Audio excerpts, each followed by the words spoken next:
Good evening. A little bit more of a cruise with Colin. I'm going to start off with the itinerary for V101. The cruise Colin's booked on board the EWC cruise company ship, the Casablanca. Sounds very exotic and posh, but Casablanca's actually a shithole if you've been there. And they do infidel whore at the women if they wear anything that shows their arms. Fucking weirdos. So, cruise itinerary for EWC Casablanca. 9th of January, Southampton, Great Britain. 13th of January, Madeira, Portugal. 19th of January, Recife, Brazil. 22nd of January, Rio de Janeiro, Brazil. 26th and 27th of January, Buenos Aires, Argentina. 1st of Feb, Ushuaia, Argentina. 3rd of Feb, Amelia Glacier, Chile. 6th of Feb, Port Stanley, Falkland Islands. 10th of Feb, transit Panama Canal, daytime transit. 13th of Feb, unlucky for some, if it's a Friday. Acapulco, Mexico. 16th of Feb, San Francisco, USA. 20th of Feb, Honolulu, Hawaii. 24th of Feb, Bora Bora in French Polynesia. 25th of Feb, Pago Pago, American Samoa. 1st of March, Dunedin, New Zealand. And weirdly, where I've written New Zealand, it's changed to New Graham. And my thing, that's weird. 3rd of March, Wellington, New Zealand. 5th of March, Auckland, New Zealand. 6th of March, cruising for the Milford Sound. And 10th of March, Brisbane, Australia. And 13th of March, Sydney, Australia. Wow, that sounds good. If anyone's interested, my drink of choice this evening is a very good Bloody Mary. Spicy. Extra spice. On to another extract from the EWC Cruise Forum. Also, you now realise that EWC is the cruise company that Colin's cruising with. This particular entry on the forum is by Deck Chair Dave, another 5-star member. Wow, he's coming out of the woodwork. Disembarked from the Casablanca, back on in January. Bit of a panic moment when getting ready for the first evening when Mrs. Deckchair thought she'd forgotten a makeup bag. Thought we looked everywhere and about to purchase a complete new set when it was found in the pocket of the suit carrier. Thank you, God. Remember your cruise essentials, future shipmates. So this chapter is called Clive's Financial Acumen, Part 1. You might remember that Clive is a husband of Deirdre, who was trying to woo the milkman earlier. He also happens to be the man who Colin saw speed walking in his lycra with his bum bag in Cirencester. Just to give you a bit of background. He doesn't work for HSBC anymore. Just plays with his trains and speed walks. So when the man from Dragon's Den rang, Clive was speed walking his way along Cirencester High Street. He nipped into HO's to pick up some supplies from the list he'd been given that morning by She Who Must Be Obeyed, as he liked to refer to his wife Deirdre in hilarious after-daily imitation. The High Street had been characteristically quiet. Old ladies, if there had been old ladies around, wouldn't have remarked on how quiet it was. It had been quiet every day since about 2005 probably. There were no otherwise unemployable students masquerading as chuggers, earning less than the minimum wage by trying to guilt trip unwary shoppers or lunchtime inebriated suits into parting with a sizable proportion of their income, in order that the world would be safe from deforestation. Nobody even had any disposable income these days, and only a few shoppers ventured out onto the high street. They were either out at the new out-of-town shopping centre, which had been erected out of a huge flatback over about 3 months, or were hiding at home from the gangs of teenage hoodies who might have been terrorising the town centre, turned into a charity shop laid in no man's land. As it happens, the hoodies had become bored of shoplifting, left trainers from JD Sports and 99p DVDs from Bernardo's, and also had gone home to play video games where they could pretend to be far more serious criminals. So as Clive minced his way past closing down sale signs and branches of cash inverters, he was surprised to hear the jolly sound of children's party music, the Birdie song. He paused and looked about him and was a bit disappointed that the sound was in fact emanating from his own pocket, more accurately from the pocket of his bum bag. Clive had only just been given the phone by his wife Deirdre, and the present came with clear instructions that it was for emergencies only. This would explain why he didn't recognise his own ringtone, and even if he had done, he wouldn't have had any idea how to change it. It did explain why Clive was wearing a bum bag though. He nevertheless began to rummage quickly through the said jogger-friendly luggage pouch to answer the large vibrating Nokia, one of those ones like TV antiques dealer Lovejoy used to have in the 80s. It weighed a ton, and his first attempt to go speed walking with it in his bum bag had led to a bruised and swollen testicle, until he worked out how to adjust the bum bag so it was hitched somewhere above his scrawny hips. "Hello, Clive phone," he said, having noted the incoming call was not from one of the contracts June had saved for him before letting him loose the phone. June is Deirdre's friend who does all their IT for them. It'll become clear later, probably, if I remember to do it. He may not have recognised the number, but he had no trouble recognising one of the smooth-voiced researchers from Dragon's Den on the end of the phone. Clive was quite naive and assumed the Dragons made all the show calls themselves as part of their contract, but the young researcher had seemed genuine at the time, so who was Clive to complain? To be honest, it wasn't surprising Clive had been made redundant and was spending the morning out speed walking. He was pretty naive. But Clive wasn't just a middle-aged doll bum with a lycra fetish, he had a secret.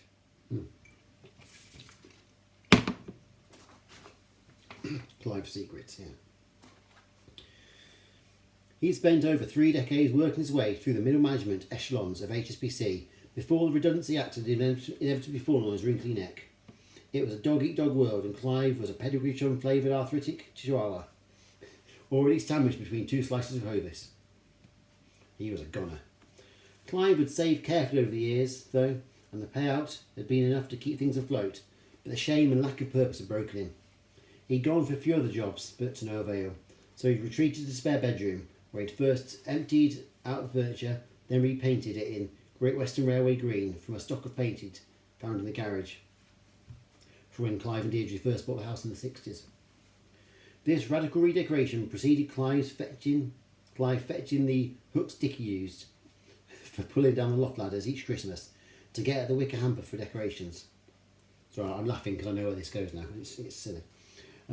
Deirdre, who didn't have an emergency only restriction on her telephone use, had called her lifelong friend June, who'd rushed round from a bungalow half a mile away, partly in concern over Clive's apparent breakdown and partly to watch all the fun. As it turned out, Clive had disappeared up into the loft from where he could be heard dragging boxes to one side so he could make his way to the gable end of the suburban semi. For the benefit of June, who had left a hearing aid at home, Deirdre called out the labels on each box in repetition of his husband's mumbling.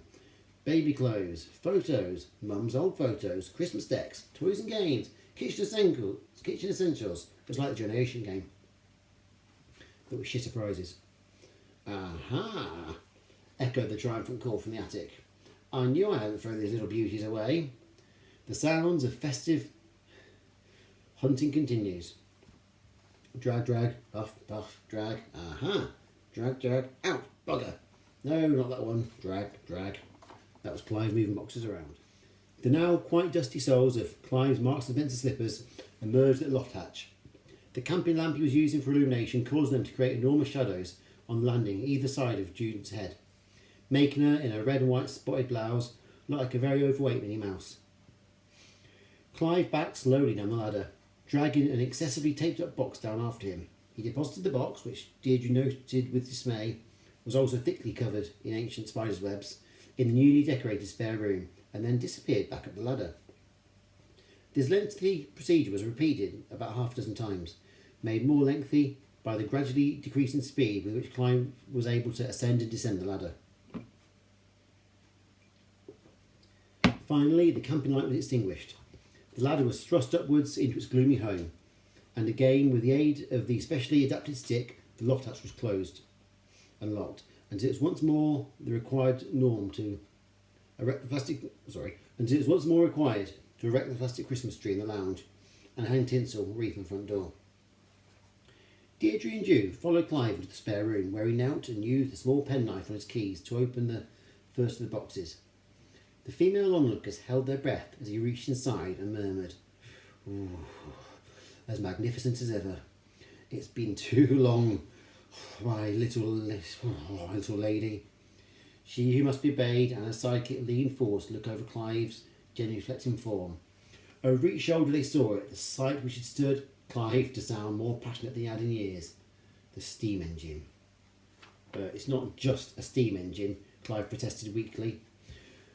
Across the four-seater kitchen table, Deirdre slipped a tea, and June bit into a Garibaldi biscuit. It's the mallard. The mallard? Deirdre repeated sceptically, glancing at the 5-inch long maroon model train, sitting in pride of place on a table mat, surrounded by grubby dusters, paintbrushes and pots of polish.